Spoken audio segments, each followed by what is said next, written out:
Big pleasure to be here. How many of you have been in Finland? Wow, there are some people, but I think there's still some work for my colleagues in visiting Finland to be done, I think.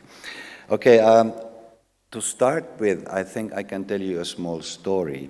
When we talk about education and how education can prepare us for the future. So if I look myself and my story, 30 years ago I was a fruit fly scientist working in the University of Helsinki, studying cells and molecules, you know. Then 12 years later I got a phone call from the Academy of Finland that, would you like to come to run a program on neuroscience here? And I said, okay, why not? Then I went there. After a few years they asked, would you like to go to China to carry on some collaboration with Asia and China and do some joint funding? I was like, oh, why not? And then some 12 years later, for many reasons, I ended up to the Embassy of Finland in Beijing to work as a diplomat, and now I am here. So if I think about that, what kind of degree might have helped me, or how could I ever been able to predict my life? That is quite a challenge, actually. And this is what education is all about. So the solution in my case, I think, is the same as I think we should all think about, and it is lifelong learning. I think there is no other solution, actually, for this changing world. So the world is changing so rapidly that it is impossible to predict what is going on after 10 years and so on. So some words about Finland. We are a small country, so small country, small problems, right? So it's a bit easier, of course, to reform education system in a country like Finland. So our ministry did it a few years ago. We had a reform in higher secondary education.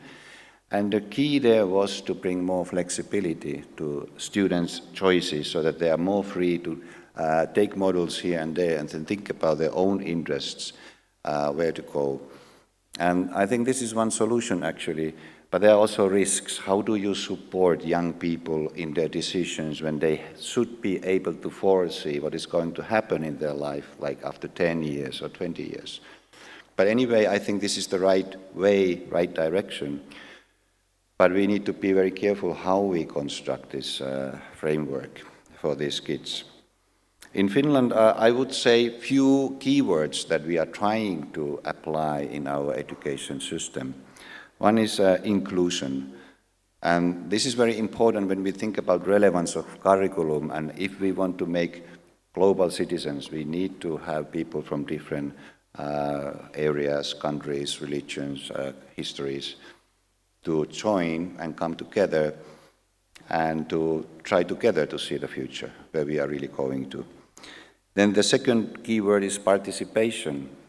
I think when we learn, we should also be somehow involved in designing the way we should learn, so that the students themselves actually could be an active part in creating curriculum.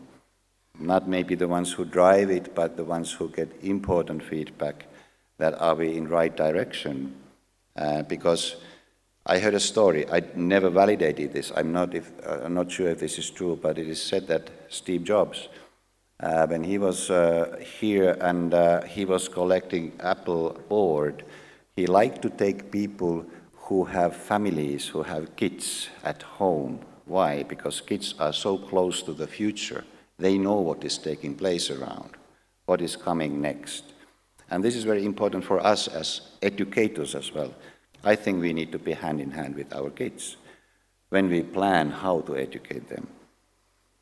And then the final word that I would like to say is to be student-oriented. Also try to think that how the kids see the world, and make our teaching motivating and inspiring for them. I see my time is running up, so I will go back to the seat, but I'll have to continue this discussion. Thank you.